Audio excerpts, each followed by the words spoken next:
And welcome back to The Watchman. In 1948, as the surrounding Arab nations invaded the reborn state of Israel, one Arab village near Jerusalem stood with the Jewish people. That village, Abu Ghosh, still has warm relations with its Jewish neighbors today and is known for its hummus, hospitality, and history, which has ties to King David. Take a look.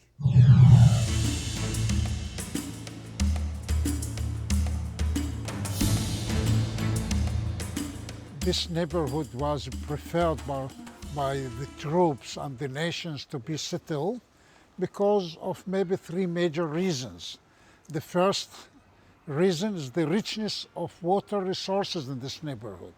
So we have a lot of natural springs in our town under the ancient mosque, inside the Crusaders church, and around we have a lot of springs and wells.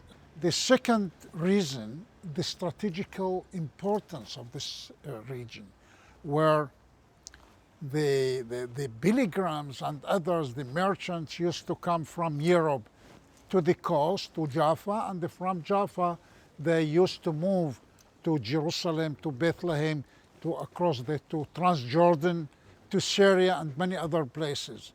So for trade and merchants, this location used to be very important.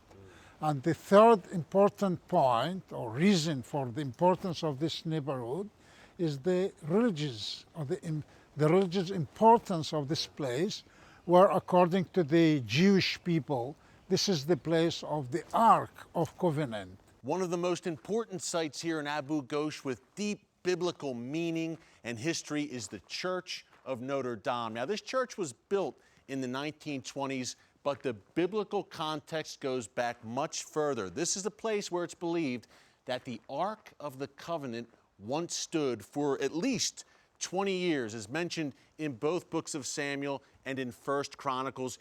The Ark was here at this site until King David brought it back up to Jerusalem.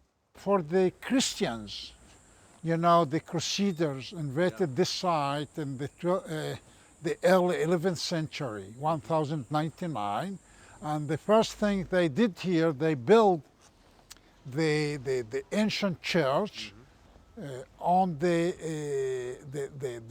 Roman castle created since 2,000 years ago, by thinking that it's the location of Emmaus. And you know, Emmaus, to Emmaus, of course. Yeah, to Emmaus, a very important place for the Christians who believe that Jesus the Christ was sent alive 3 days after his death in this location. This is the most well-preserved Crusader church in all of Israel. It dates back to the 12th century. Now, today it's a Benedictine monastery, and monks and nuns are keeping up this beautiful structure. It gives you an idea of the rich tradition right here in Abu Ghosh. For Muslims, it's the neighborhood of Jerusalem, where it is very holy city for the Muslim people as well.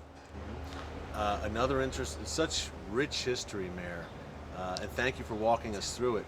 I think another interesting aspect of Abu Ghosh is this has historically been a place of very friendly relations between Arabs and Jews. Talk about that a bit. You are right. The people of Abu Ghosh, from the very beginning, they were friendly with everybody, with the Jews, with the Arabs, with the Ottomans, with the English, with everybody. Why? Because the people of Abu Ghosh, they believe in their own hearts that we are here to cooperate with the others to create better conditions of life. And we have no hostility, we have no hatred against anybody. We're talking about the incredible history and tradition of Abu Ghosh, but there's a lot of exciting things going on here today. Things are happening here. The population's increasing. You have a famous hummus festival. You're very well known for your hummus. Tell us about some of the great things happening in Abu Ghosh today. We have good traditions. We have good education system. We have this cooperation between us and our neighbors, starting from the school level up to the family level. And we have a lot of fantastic projects as well in sports, in culture, in music, and many other fields as well with our neighbors.